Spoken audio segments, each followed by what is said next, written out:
Não, tá ligado. CEAP, Centro Espírita Altivo Panfiro. Uma casa de amor. Boa tarde a todos. Boa tarde a todos que estão aqui e os que nos acompanham pelos canais das redes sociais. Também os desencarnados, né, que como nós também gostam, né, buscam se desenvolver. Bem, continuaremos com o estudo do Livro dos Espíritos e hoje estudaremos as questões de 320 a 329, que nos falam sobre comemoração dos mortos funerais. E quem gentilmente nos trará o estudo será o companheiro convidado Cláudio Conte, a quem nós já agradecemos a presença. Seja bem-vindo. E no momento dos passes, quem fará a sustentação será Michael Marques, trabalhador da casa, que irá fazer uma reflexão com base no Evangelho segundo o Espiritismo, capítulo 27 e os itens de 1 a 4. Pedi e obtereis. Bem, temos alguns avisos a serem dados. Como a casa é uma casa de estudo, é uma casa acolhedora, temos vários estudos de segunda a segunda praticamente, só na sexta que não. E todos estão convidados. Pela internet vocês conseguem tirar pelo www.centroespiritaativopanfiro.com. Lá tem todos os cursos e horários, como também aqui no final, ali atrás no salão, também tem a plaquinha com os horários, né? O quadro de avisos tem os horários dos cursos. Temos ainda também, no final da palestra, o atendimento fraterno. Aqueles que necessitarem de um atendimento, uma conversa, né? É só ficar sentadinho que no final da palestra eles serão atendidos. O CEAP possui uma obra social bem grande, tá? São quase 200 famílias atendidas no sábado e também durante a semana algumas dessas famílias vêm para cursos, elas são atendidas, elas recebem o café da manhã, depois as turminhas, as crianças são separadas por idade para evangelização. É uma coisa muito organizada, eles vêm, eles tomam um café, eles almoçam depois da evangelização, enquanto os pais, né, também estudam, as crianças também se evangelizam. Então, a gente precisa sempre de apoio, precisa de que as pessoas doem, porque a casa vive de doação também. Então, a gente busca sempre pedir. Quem pode trazer um quilinho de alimento, né, vai ser muito bem-vindo. Vou pedir para quem está com o celular, né, se puder, desligar, que desligue. Se não, manter no modo silencioso, para que não atrapalhe o raciocínio do palestrante, né, que nessa hora sempre acontece. Nossa livraria funciona ali, tem vários livros, tanto da codificação quanto outras obras também, né, muito boas.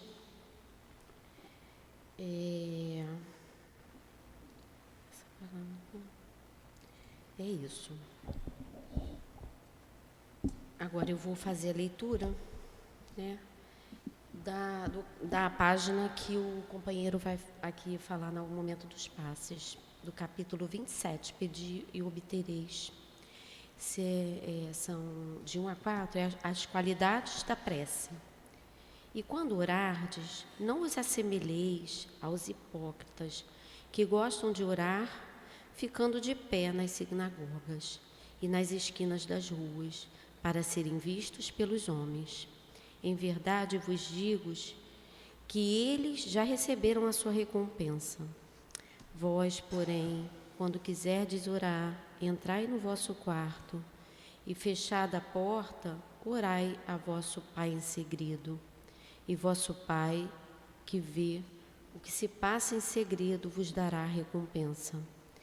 Não vos preocupeis em pedir muito em vossas orações, como fazem os pagãos, que imaginam que é pela quantidade de palavras que serão atendidos em vossos pedidos.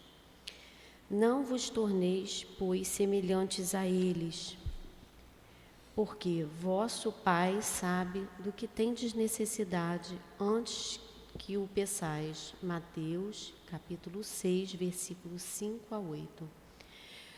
Quando vos apresentardes para orar, se tiverdes qualquer coisa contra alguém, perdoai-o, para que o vosso Pai, que está nos céus, também vos perdoe os vossos pecados. Se não o perdoardes, vosso Pai que está nos céus não perdoará vossos pecados. Mateus, capítulo 11, versículo 25 e 26. Vou parar por aqui. E assim a gente pode agora entrar em sintonia com a espiritualidade amiga, né? E pedir: Senhor Jesus, Mestre amigo, te agradecemos esse momento, Senhor, essa casa acolhedora, amorosa, que nos recebe aqui a todos, que nos dá a oportunidade desse estudo maravilhoso e de trabalho. Que a gente possa, Senhor, ser envolvido, que o nosso palestrante seja intuído, para que toque a cada um que esteja aqui nesse momento e aos que nos ouvem virtualmente. Então, Senhor, que assim a gente possa dar por iniciada, sobretudo em nome de Deus, a palestra da tarde de hoje. Que assim seja, graças a Deus.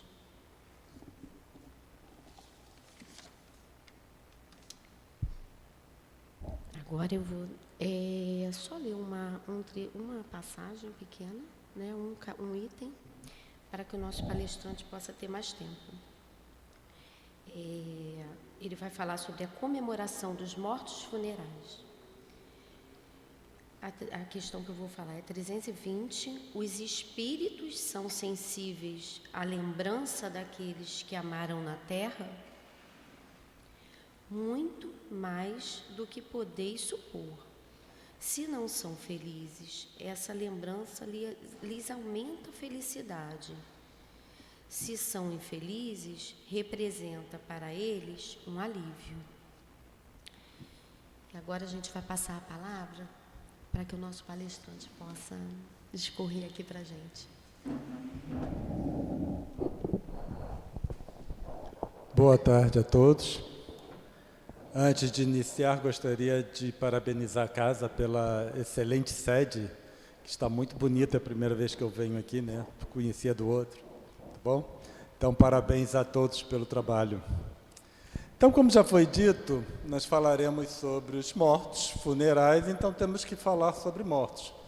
Não tem como pensarmos em funerais sem considerarmos os mortos. Nós somos espíritas. Isso é alguma coisa que nós precisamos ter sempre em mente.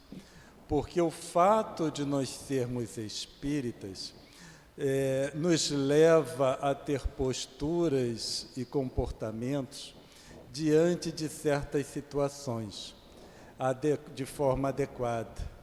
Então, quando nós pensamos em mortos e funerais, aí nós lembramos do período da pandemia. E foi muito triste de ver tantos companheiros espíritas desesperados diante da pandemia em si.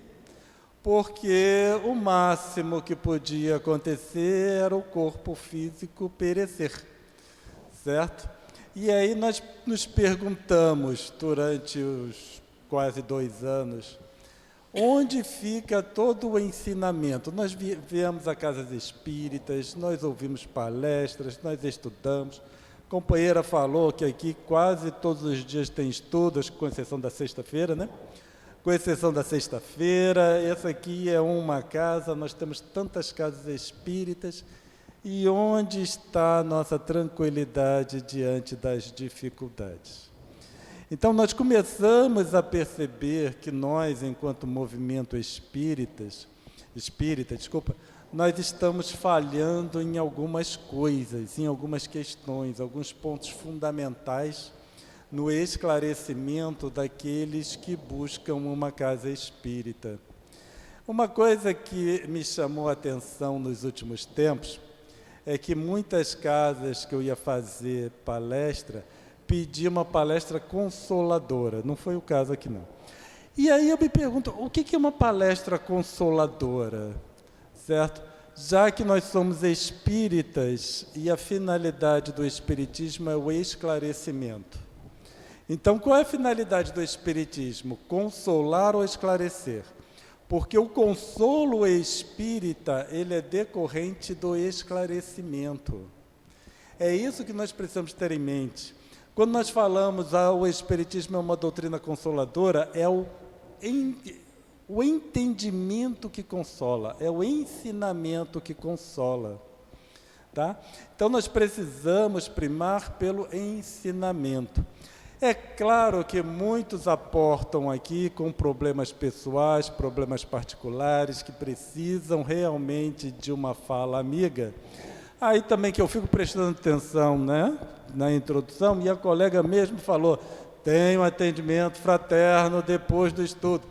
Então, aqueles problemas particulares que precisa de uma palavra de consolo ali no tete-a-tete, aí é nesses momentos, e a maioria das casas espíritas, pelo menos, oferecem esse atendimento fraterno, certo? Que é exatamente para essa consolação direta, aquela palavra amiga. Né? O indivíduo que está aqui para apresentar o estudo, a finalidade dele é esclarecer, certo? E como nós falamos, esse esclarecimento que vai levar ao consolo para a vida. Mas nós vimos, e foi muito interessante, né? Quando nós analisamos certos comportamentos. Então, nós vimos companheiros assim, né? Divulgadores, renomados, tocando o maior terror, para falar no popular, com relação à pandemia. Aí, quando chega setembro, vem o Setembro Amarelo. Não existe isso. Se nós provocamos o pânico, o número de pessoas que vão tirar a sua própria vida aumenta. Não existe. É assim que funciona, certo? A partir do momento que o pânico aumenta, o número de pessoas que não conseguem lidar com o pânico aumenta. E, com isso, o número de pessoas que, né, tentam, pelo menos, tirar a própria vida também aumenta. E aí nos surpreende que são palestrantes renomados e que muitas vezes se perdem no básico mais fundamental. Então, quando nós pensamos em funerais, que nós vamos falar de mortos, nós somos espíritos, certo? E nós falamos repetidamente nas casas espíritas. Esse é só um corpo, é como se fosse uma roupa velha. Quantas vezes vocês já escutaram isso? Inúmeras vezes. É uma roupa velha que a gente tira essa roupa, bota ali do lado e pega uma outra nova, né? Um pouco mais à frente. Então, é dessa forma que quando nós pensamos nos mortos, porque nós estamos vivos hoje, mas um segredo aqui, que ninguém, né, precisa falar aí fora, é que todos nós seremos mortos daqui a um tempo. Uns mais recentes, outros vão demorar mais, mas eventualmente todos nós seremos mortos, tá? E isso é um fato. E não tem nada que atrai mais a morte do que a vida. A única coisa que atrai a morte é a vida. Porque a partir do momento que nós nem nascemos, né? Que a mãe e o pai nos concebem, nós estamos cada vez mais próximos no nosso momento da desencarnação. E a desencarnação, ela não necessariamente será sofrida, porque nós pensamos, eu não tenho medo, alguns falam assim, eu não tenho medo de morrer, eu tenho medo de como vou morrer. É muito simples. A partir do momento que nós lidamos com as coisas com tranquilidade, a nossa desencarnação também se dará com tranquilidade. Uma vez acompanhando um companheiro de lide espírita no hospital, né, ele já estava doente, já um pouco avançado, então sabia que ali era a desencarnação, e nós fomos algumas vezes visitá-lo, né, várias vezes visitá-lo no hospital. Aí, em determinado momento, ele entrou em coma, e aí nós fomos visitá-lo. Na hora que eu olhei para o corpo, o espírito já não estava mais ali. O espírito já tinha ido embora. Né? E aí a filha dele, que não era espírita, mas a gente tinha muito contato, tantas vezes que eu fui visitá-lo, já conhecia antes, ela me perguntou, e aí, Cláudio? Eu falei, aí não, ele já foi. Né? Não tem mais que se preocupar com ele. Ele já foi. Aqui está o corpo. O corpo, daqui a pouco, ele vai desencarnar. E aí, no dia seguinte, ou um dia depois, não lembro bem, aí então ela me liga informando que ele tinha desencarnado. Então, a desencarnação em si é um processo natural. E nós já desencarnamos um sem número de vezes. Eu não sei dizer para vocês quantas vezes eu já desencarnei, e também não sei dizer para vocês quantas vezes vocês já desencarnaram. Mas é um número considerável. Então, nós temos prática em desencarnar. Todos nós temos prática na desencarnação em um mundo de expiações e provas. Então, quando nós falamos dessa forma, parece assim, né? Como é que eu vou colocar? De uma forma não muito sutil, mas às vezes a forma muito sutil não leva o indivíduo a certas considerações, a certas avaliações sobre a sua própria existência. Porque a nossa existência no corpo é alguma coisa temporária. E por que nós falamos isso? Porque quando nós vamos ver essas questões do Livro dos Espíritos sobre os funerais, Kardec faz várias perguntas sobre o ponto de vista do desencarnado. O que o desencarnado sente, o que o desencarnado isso e aquilo. E aí nós precisamos pensar que nós seremos desencarnados. Então, quando Kardec pergunta, por exemplo, na questão que a companheira leu, sensibiliza os espíritos o lembrar-se deles, os que lhe foram caros na Terra, e nós vemos que pessoas se magoam quando eles não recebem a atenção necessária. Nós encarnados, né? Às vezes a gente espera certas considerações de certas pessoas, e aí quando não recebemos, nós ficamos magoados, nós ficamos tristes. Mas aí, quando a gente desencarnar, eu vou me preocupar se os que me foram caros não lembrarem de mim? Porque às vezes nós pensamos que as pessoas gostam da gente, mas não necessariamente elas gostam. Vamos botar a mão na consciência, né? Quantas pessoas a gente assim deixa transparecer que nós gostamos delas, mas no fundo a gente não tem uma afeição tão grande assim não, né? Se nós pensarmos a forma como nós nos comportamos com relação aos outros, é a forma que os outros se comportam com relação a nós mesmos. Então, a desencarnação ou pós-morte, ela será tão tranquila quanto for a nossa tranquilidade com relação a essas questões. Certa vez, quando eu trabalhava numa casa espírita, e então fazia um atendimento com um espírito, né, incorporado no médium.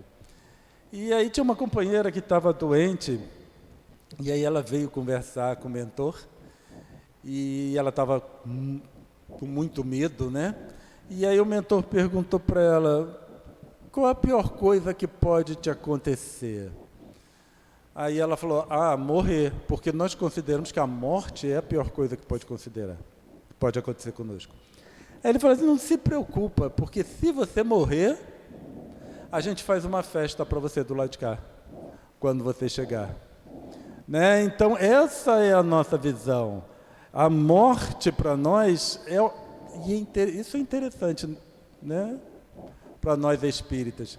Nós consideramos que a morte é um processo expiatório muito grande, a pior etapa do processo expiatório.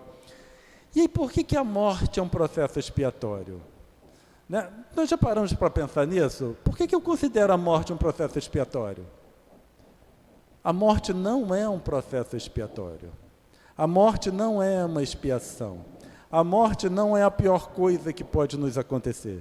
Tanto não é a pior coisa que pode nos acontecer, que vai acontecer com todos nós. A morte é apenas um processo.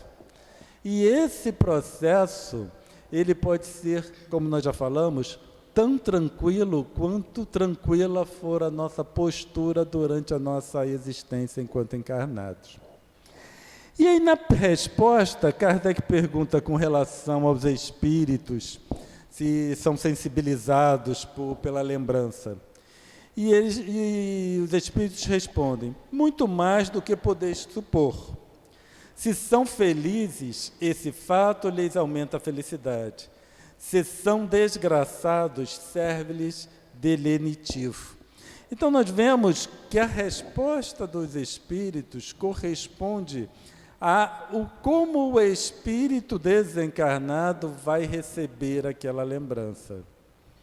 Claro, as pessoas que demonstram carinho para nós nos deixam felizes, certo? Especialmente quando estamos tristes. Então, quando nós pensamos em alguém que desencarnou, então nós podemos ou devemos ter essa postura diante daquele que se foi. Agora, vamos pensar ao contrário. Se é um espírito que desencarnou, que gosta de nós, certo? Tem profundo amor por nós, e aí ele desencarna e fica vendo aquele amor da sua vida, seja pai, mãe, filho, esposa, marido, em alto grau de perturbação e desesperado porque alguém, ele desencarnou. Então, na nossa reação, nós devemos pensar naquele que se foi. Como se fala tanto em consolação, que nós precisamos consolar, nós precisamos, então, pensar naquele que se foi. E aí, quando eu entro em desespero porque alguém desencarnou, como será a situação daquele que se foi? Certo? Vendo o meu desespero. Ao passo que, se ele me ver tranquilo, ele também ficará tranquilo. Porque vamos pensar sempre que aquele que desencarna, não podemos considerar que seja um espírito elevado, com alto grau de entendimento, certo? Pode ter, como pode não ter. Então, é a nossa postura de caridade com relação àquele que se foi. A nossa tranquilidade que vai passar tranquilidade para aquele que se foi. Ao invés de nós pensarmos tanto em nos consolar, vamos pensar em consolar os outros. Talvez essa grande necessidade que nós temos